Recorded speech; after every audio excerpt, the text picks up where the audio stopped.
Fuerza Popular y otros partidos políticos finalmente siempre piensan en términos electorales. Los partidos políticos son así, piensan en esos términos, sobre todo en contextos donde hay elecciones cada rato en el Perú.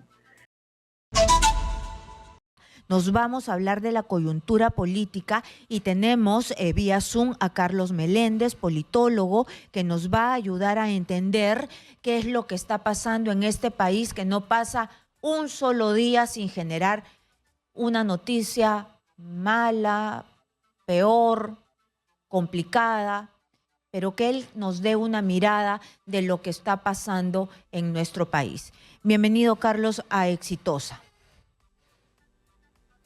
Karina, buenos días. Un gusto estar con la audiencia de Exitosa. Muchas gracias por estar aquí, Carlos.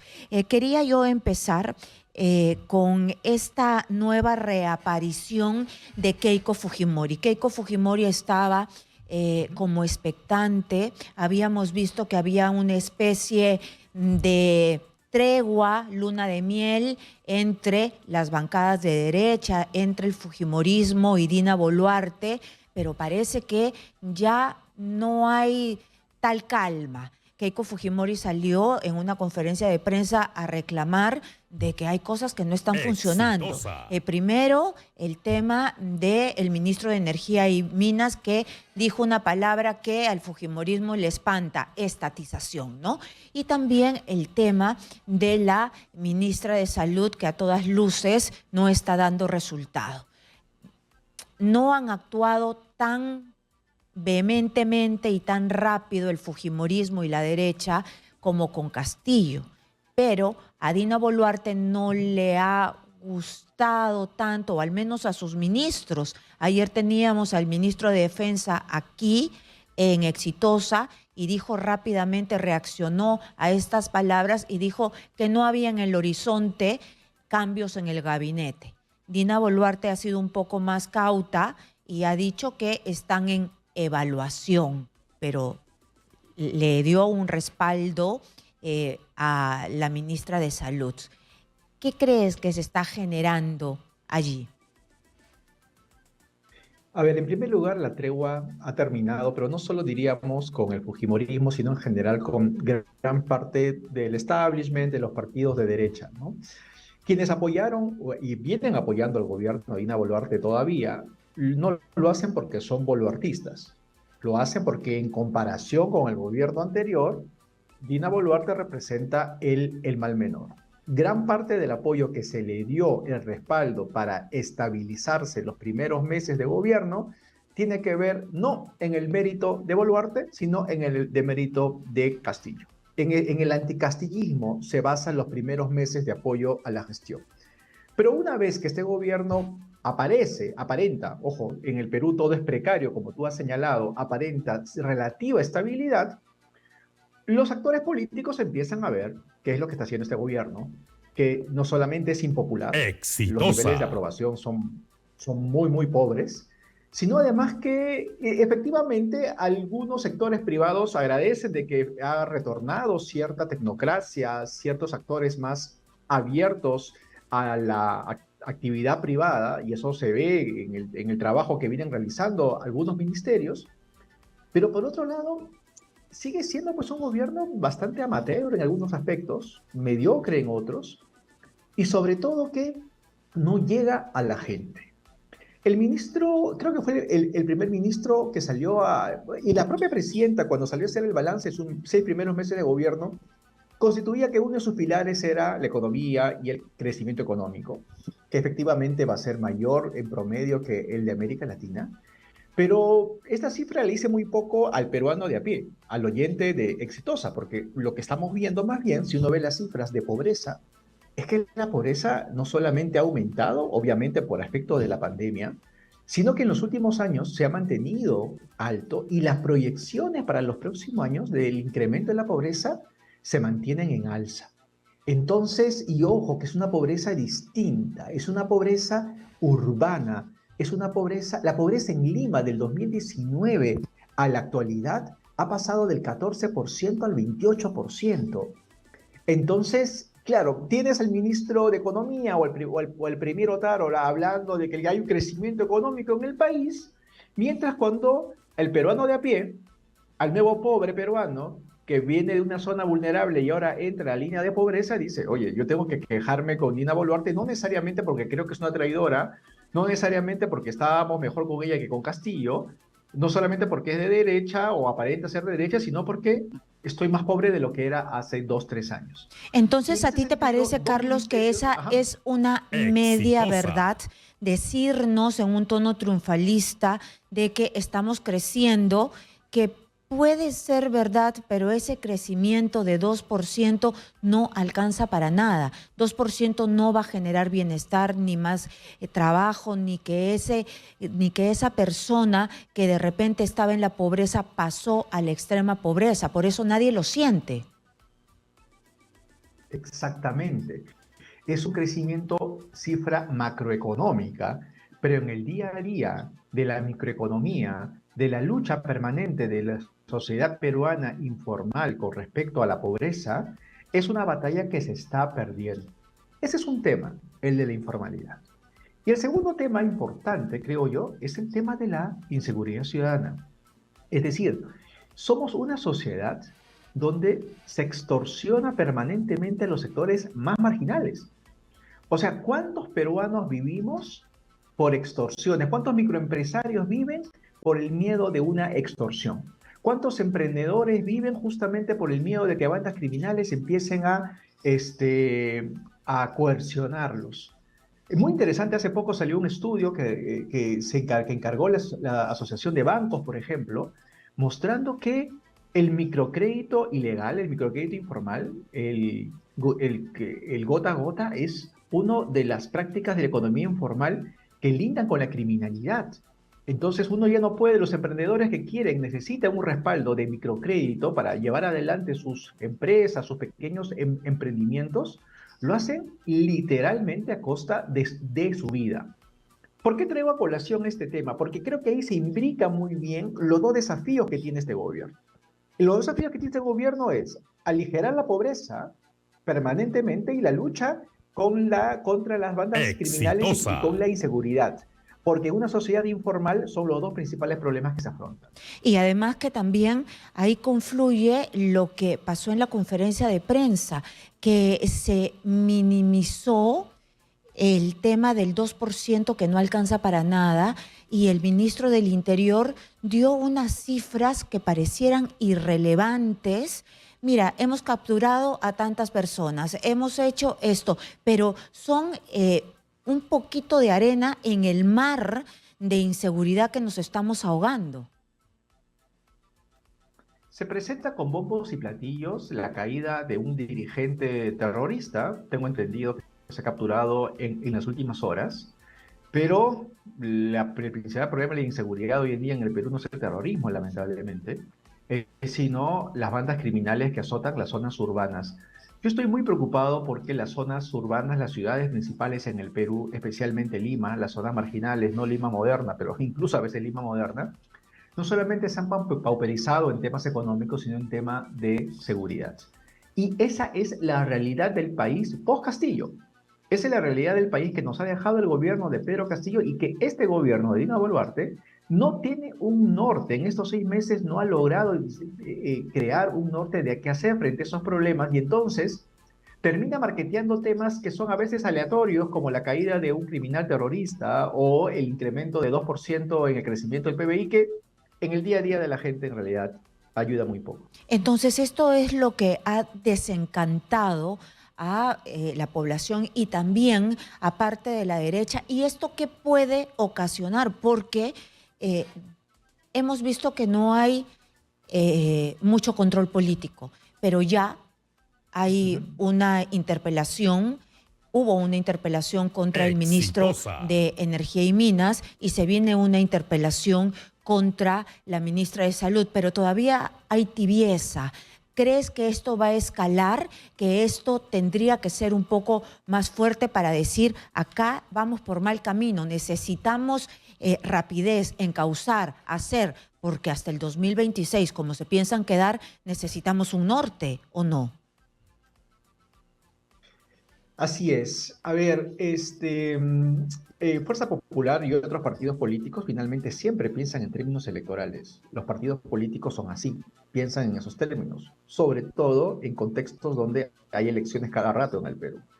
Entonces yo creo que este es un desmarque inteligente que hace el fujimorismo para decir, no soy parte de este gobierno, no soy parte de esta alianza, o si bien es cierto, le di cierta estabilidad, puedo también ser crítica. Y eso es lo que vemos, lo que creo que se puede venir en el Congreso, porque por otro lado también es un poder impopular. Entonces, primero, efectivamente creo que se va a venir una misión más de control y de fiscalización de parte del Congreso en algunos ministerios que son necesarios, no solamente la energía y minas por temas ideológicos, sino también, por ejemplo, en el tema de salud. O sea, el dengue ha creado una crisis en muchas regiones del Perú, principalmente en el norte, y estamos ante una ministra que no está aparentemente, que digan los especialistas, a la altura del encargo. Eso por un lado. Pero ojo, que el Congreso también es un poder impopular. O sea, los niveles de aprobación del Ejecutivo y del Legislativo son exactamente los mismos, entre el 13 y el 14%. Estamos, pues, lamentablemente entre dos poderes impunes, ¿no? A impunidad política me refiero. O sea, después de haber matado en la confrontación Exitosa. entre las fuerzas del orden y los protestantes a decenas de peruanos, no ha habido ninguna responsabilidad política que se ha asumido. Y lo mismo en el Congreso, después de tantas denuncias que ha hecho el periodismo bien informado acerca de los congresistas mochasueldos, ninguno pasa a la Comisión de Ética, ninguno es fiscalizado correctamente. Entonces se comprende el hartazgo de la gente. O sea, yo no creo solamente de que la gente busca el adelanto de elecciones o hay un escenario impopular para la presidenta porque cree que Boluarte es traicionera, porque cree que se ha aliado con la derecha, sino por este ánimo anti-establishment, este ánimo que se vayan todos, este cansancio, esta desafección que tiene el peruano promedio con los dos poderes del Estado. O sea, en el Perú, lamentablemente, estamos acostumbrados a cerrar congresos y lo más popular siempre es cerrar congresos. No tenemos las convicciones democráticas en promedio, la opinión pública peruana, como para sostener crisis de manera institucional. Y creo que lamentablemente eso está primando y eso es lo que está de fondo de la crisis, que por ahora aparece como una calma, pero una calma chicha finalmente, como pasa en nuestro país. Claro, pero el Congreso de la República debería estar al menos pensando en que no se muera más gente por el dengue, pensando en hacer algo, al menos por sus intereses personales, pero como no hay reelección, les importa un comino y lo que quieren es seguir teniendo su pedacito de poder, ¿no? Entonces, no podemos esperar nada. ¿Qué sería lo mejor que nos pasaría en este escenario? Porque ese Congreso está lleno de mochasueldos y lleno de niños que de repente no van a querer censurar a nadie. Ayer estaba leyendo informaciones que habían algunos niños que ya estaban quitando su firma en la moción de censura de la ministra de Salud. Tienen su propio juego. Imaginémonos. Sí, yo espero. A ver, el Congreso trata de ser populista. Entonces, pero un populismo que no llega al bolsillo de la gente. O sea, a ver, los famosos retiros de AFP que no ayudan pues a nadie, porque una sociedad informalizada son muy pocos los que quedan todavía con algunos fondos en sus AFPs. Y estas reformas que se quieren hacer son reformas poco técnicas, son reformas populistas, y de esa manera no van a calar, no van a agradar a la ciudadanía. Acá los dos temas son pobreza e inseguridad. ¿Qué están legislando en temas de pobreza y de inseguridad? Nada. Eso es lo que tiene que pensar en el Congreso, pero nada, nada, Nada. absolutamente nada. No, quieren ser, hacen populistas para la tribuna, pero en esa tribuna no hay nadie. O sea, están regalando pelotas a una tribuna donde está vacía, ¿no? Y más bien, lo que está primando es el interés personal particular de los parlamentarios, como tú dices, o sea, si quieren recuperar pues, lo que invirtieron en su campaña, ¿no? Porque se habrán endeudado, no hay financiamiento, nadie vigila el financiamiento de las candidaturas parlamentarias, eso por un lado, pero un dato que a veces pasa inadvertido en el análisis. Ojo que los partidos políticos con representación parlamentaria reciben financiamiento estatal, no las bancadas, las dirigencias partidarias. Entonces, se han hecho cálculos de que si se cierra el Congreso este año, por ejemplo, ya no se les daría financiamiento partidario a esos partidos. Y estamos hablando de 40 millones de soles. No es algo menor. Entonces, claro, ¿cuándo la dirigencia de Perú Libre, no la bancada, la dirigencia de Ha Perú tenido Libre va a esa plata. recibir dinero de financiamiento? Exactamente. ¿Cuándo la dirigencia, no sé, de Acción Popular ha tenido ese dinero para el desarrollo institucional o para la capacitación de sus dirigentes, donde se hacen consultorías que se deberían vigilar? Exitosa. Entonces, aquí los incentivos perversos, lamentablemente, no solamente alcanzan a los parlamentarios, sino también a las dirigencias de estos partidos. Yo quiero que me esperes un momentito porque nos tenemos que ir a una pausa comercial, pero ayer la presidenta de la República que ha salido, no ha salido porque ha estado en el límite de nuestra frontera con el presidente del Ecuador, ha dado unas declaraciones cortas y ha hablado sobre la posible reactivación de las protestas. Y en este marco ha preguntado cuántas muertes quieren, cuántas muertes más se quieren, ¿no? Y también dentro de este discurso ha vuelto a repetir que el culpable de las muertes es Pedro Castillo, mientras que Pedro Castillo ya tiene un staff de abogados que tiene otro discurso. Ahora parece que lo han drogado, que no, ya no que lo han drogado, sino que prácticamente lo han tenido amenazado poco más y con una pistola en la sien.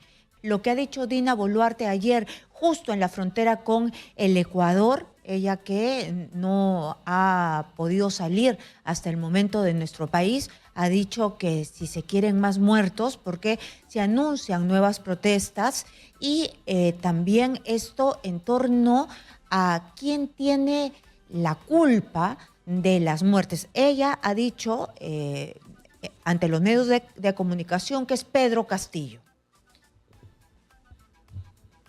Exitosa. No te estoy escuchando. Perdón, ahora sí, Ahora sí. estaba en mute. Sí. Es una declaración pésima, ¿no? Porque suena amenaza, ¿no? O sea, finalmente todos sabemos que hubo, por los reportes que hay, no solamente de organismos internacionales, sino de prensa, fueron las fuerzas del Estado que en su afán de terminar con la movilización terminaron violentando los derechos de muchos ciudadanos. Lamentablemente, nuestras democracias en el Perú desde 1980 no protegen a sus ciudadanos, sino generan matanzas, pues, ¿no? O sea, recordemos, un breve recuerdo nomás, que Fernando Belaúnde, el patriarca de la democracia peruana, durante su gobierno se cometieron más violaciones a los derechos humanos que durante otro. Las democracias peruanas, lamentablemente, son sangrientas, pero siguen siendo democracias finalmente. ¿Ok? Yo estoy en contra de los que dicen que vivimos una dictadura, pero no estoy en contra de los que dicen que es muy infame y es terrible lo que está haciendo el Estado peruano con respecto con sus ciudadanos. Eso por un lado. Pero lo que sucede es que este gobierno trata de, precisamente, basarse en el anticastillismo. O sea, su única idea fuerza, el único núcleo de su narrativa, de su relato, la única neurona que tiene la narrativa que está creando es el anticastillismo. Entonces tiene que insistir, aunque todos sabemos pues la debilidad y la falsedad, la falacia que tiene ese argumento, tiene que insistir en que el culpable de todo es Pedro Castillo. Cuando sabemos que el movimiento social desborda a un presidente que si no pudo organizar un gobierno ni pudo organizar corruptelas, menos va a tener la capacidad de movilizar y de liderar estos movimientos, ¿no? Entonces, yo creo que es lo que está haciendo este gobierno, tratando de capitalizar el anticastillismo, estirando la narrativa lo máximo que se puede. Bueno, ya sabemos que Pedro Castillo hizo un gobierno pésimo, ya sabemos que incluso asusó, ¿no?, en estos consejos de ministros descentralizados, pero que todo un gobierno se base en lo que ya todo el mundo sabe, ya eso excede cualquier plan de acción. Tal cual. El gobierno en el Perú, lamentable, para bien o para mal, no hay ningún liderazgo caudillista que pueda, pues, que pueda encabezar, que pueda movilizar masas. Los peruanos le hemos perdido la fe a cualquier tipo de liderazgo. Nadie da la vida por un líder en el Perú, o muy pocos en todo caso, por un lado, uno. Y dos, no hay nada muy orgánico en el Perú. Los partidos políticos son enclenques, los movimientos sociales no duran tanto, las protestas sociales, por más que son muy sentidas en el Perú, como ha pasado en el sur, tienden también a bajarse, la gente tiende a cansarse de protestar y por lo tanto creer pues que hay poderes detrás de estas movilizaciones con esa capacidad de organización y de liderazgo, es una burla al sentido común, ¿no? Ujú. Pero lo más orgánico que tenemos, y esto sí, me dices que sí, es realmente desastroso. Lo más orgánico que tenemos son las economías ilegales, es la tala ilegal, es el narcotráfico, es la minería ilegal, es todo lo que está por debajo de la ley, nos está ganando la ilegalidad, la criminalidad, porque no somos capaces de organizarnos por un bien común. Sí, así es. Lamentablemente, efectivamente, lo poco organizado en el Perú son los Exitosa. poderes ilegales. En una sociedad tan informalizada como la peruana, cuya fuerza laboral está entre el 70 y el 80% informal, ese sector informal es muy poroso, es una zona gris, donde abre espacio a la penetración de poderes ilegales, que los vemos lamentablemente todos los días, desde el narcotráfico, el contrabando, la minería ilegal, la tala ilegal y la criminalidad. No tienen la forma de carteles como pasan en otros países, pero sí tienen la capacidad de movilizar la economía informal, porque finalmente el lavado de dinero de estos poderes ilegales entra por el sector informal. Y esto, hace unos días estuve viajando por el sur del país, estuve visitando algunas ciudades, no quiero mencionar las cuales, en las zonas periféricas de las ciudades, y uno decía, oye, yo lo primero que pensaba es, esto se parece al Alto de Bolivia. O sea, y no estaba hablando de Puno. Es decir, nuestra modernización está siendo una modernización a la boliviana, una modernización con poderes ilegales, ciudades que crecen a costa de informalidad, a costa de precariedad, con invasiones, con comercio de contrabando. Queríamos nosotros parecernos muchos al desarrollo chileno, al desarrollo económico chileno, y vamos a terminar pareciéndonos más al desarrollo económico boliviano. Entonces, no vamos a hacer Santiago, sino el El Alto. Me alto. refiero a las principales ciudades de... Claro, Claro, pero ¿qué es ahí esto? vamos. Pero hay una ruptura entonces entre el norte y el sur, no se dan cuenta, no han terminado de hacer una amalgama entre estas dos realidades. Así es, así es. Nos estamos fraccionando, nos estamos fragmentando. Exitosa. Lima va a ser Santa Cruz y el sur va a ser La Paz, para seguir con la comparación con Bolivia, ¿no? Pero eso es lo peor que le Yo puede pasar creo a un que país, ¿no? totalmente de acuerdo, totalmente de acuerdo. Y lo que ha pasado en los últimos meses en el Perú nos está llevando a herir más heridas entre estas regiones del Perú. El anticentralismo es muy profundo en nuestro país. O sea, cuando uno viaja por varias ciudades del interior, una forma de insultarte o de llamarte de manera despectiva es haciendo notar que eres de Lima. O sea, eso la verdad habla de mucho resentimiento y de una descentralización, ojo, que ha fracasado. Vivimos un proceso de descentralización que impulsó tristemente célebre Alejandro Toledo y que, como vemos, fue todo un fracaso porque no ha logrado integrar al país, sino a más bien crear brechas, ¿no? Ujú. Tú has estudiado todo este proceso, eres politólogo. Eh, ¿Hay alguien que podría en este momento, porque se habla de adelanto de elecciones, pero cuando tú comienzas a ver el Ujú. panorama, dices, ¿quién? ¿Quién viene después de Dina? ¿Quién puede reunir? ¿Quién puede hacer algo? ¿O va a surgir otro extremista que le gane a Keiko? Porque Keiko ya está con miras electorales, ya lo dijeron bien claro. Nano Guerra García nos dijo aquí hace 2 días de que la candidata es Keiko, ¿no? Aunque Keiko no lo ha dicho directamente, pero ya están sus voceros principales. ¿Quién puede ayudarnos a salir si no hay caudillos, líderes, no hay nadie? ¿Cuál es la solución? que se queden hasta el 26, que se vayan porque no funcionan, estamos corroídos por la corrupción. ¿Qué hay en el firmamento? Yo creo que si la Exitosa. elección es mañana o la elección es el 26, el resultado va a ser similar. Creo que el resultado va a ser similar en términos de que va a ganar, lo más probable es que gane una fuerza radical que esté en contra de cómo se percibe el gobierno. ¿Ok? ¿Por qué? Si uno ve las elecciones que han pasado en América Latina desde 2018 en adelante, que son alrededor de unas 15 elecciones, en solamente un caso ha ganado el partido de gobierno.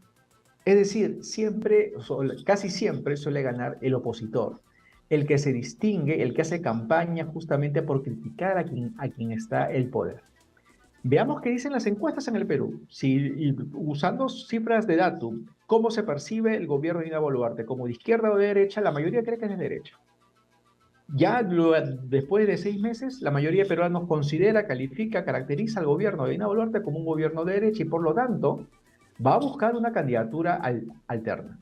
Y yo Pero creo que por nuevamente esta de tendencia, izquierda, no después estoy... de la catástrofe de Pedro Castillo, es que se van a olvidar. Sí, Esos sí, el ministros que no Perú es un tenían las país que no tiene calificaciones, memoria. ¿el peruano no Es un tiene país que memoria? no tiene memoria. Claro, o sea, estoy hablándote de tendencias no estoy pronosticando nada, estoy hablando de tendencias que se ve en América Latina. Claro, la data que ¿Ok? tú tienes Lo que e pasa, investigas. claro, claro, lo que pasa, Karina, es que cada país se queda atrapado por sus principales, lamentablemente por sus defectos, por sus taras. Si uno ve el proceso político y social en Chile, lo más probable es que tampoco terminen aprobando la nueva constitución a finales de este año. Han entrado en un loop, ¿ok? Sí. Ojo, estamos hablando de los chilenos. Ahora, en el Perú también tenemos Exitosa. nuestro propio círculo vicioso, que es querer cerrar el Congreso. Estamos con un ánimo anti-establishment que cada 2, 3 años queremos cerrar nuestro Congreso a pesar de que sabemos que es para nada democrático. Cada país tiene su idiosincrasia que se evidencia en su comportamiento con respecto a las instituciones. Y creo que eso nos hace caer y como nuevamente o tropezar nuevamente con la misma piedra. Cuanto más se afiance la idea de Boluarte como una política de derecha, más se va a crear las condiciones para la emergencia de un candidato radical de izquierda o un candidato anti-establishment, a pesar del desastre que constituyó el gobierno de Pedro Castillo. Pero tú me dices que esto se ha consolidado, lo has venido viendo en América Latina. ¿Esto se ha visto en otras partes del mundo? ¿Esto en países más desarrollados que el de nosotros, con economías fuertes, también han tenido estos procesos donde han tenido así baches que superar para tener algún tipo de esperanza? Sí, digamos, habría que compararnos más con lo que sucede en América Latina. Creo Claro. que es nuestra realidad. Claro, es nuestra realidad, es a lo que más nos parecemos. Somos sistemas presidencialistas. El presidencialismo es un fenómeno americano, es un fenómeno de América Latina y de Estados Unidos. Hay otros modelos, obviamente, parlamentarios, pero que obviamente casi no se han aplicado en la historia de América Latina.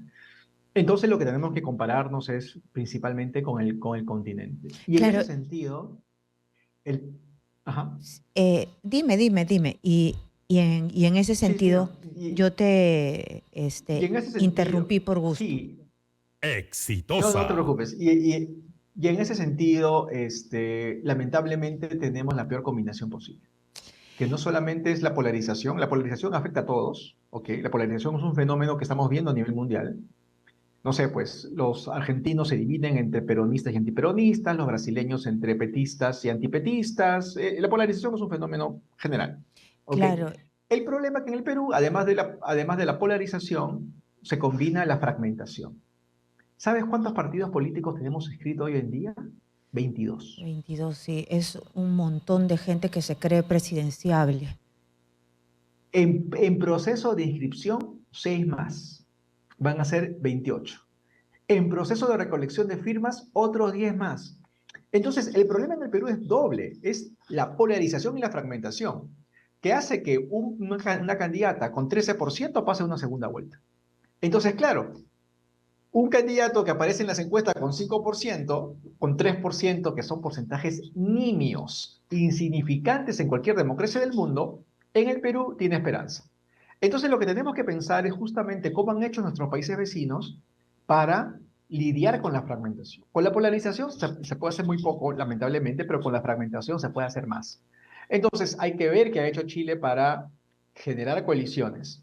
Hay que ver el modelo de la elección de las primarias de coaliciones, no de primarias partidarias, primarias de coaliciones que hacen Colombia para aligerar la fragmentación, que son ejemplos que ayudan para disminuir de algún modo este escenario que lamentablemente es muy particular del Perú, que es la combinación, la tormenta perfecta de fragmentación y polarización. Una última pregunta antes de terminar esta conversación. ¿Estamos en uno de los peores Exitosa. momentos de la democracia moderna de los últimos tiempos en nuestro país? Sí, sin lugar a dudas, ¿no? ¿Por qué? Porque se ha legitimado el cierre del Congreso como parte de las reglas de juego. O Mm. sea, hoy en día se puede cerrar el Congreso o se especula con el adelanto de elecciones que implica un cierre del Congreso como si fuera algo normal de la política peruana cuando debería ser algo excepcional.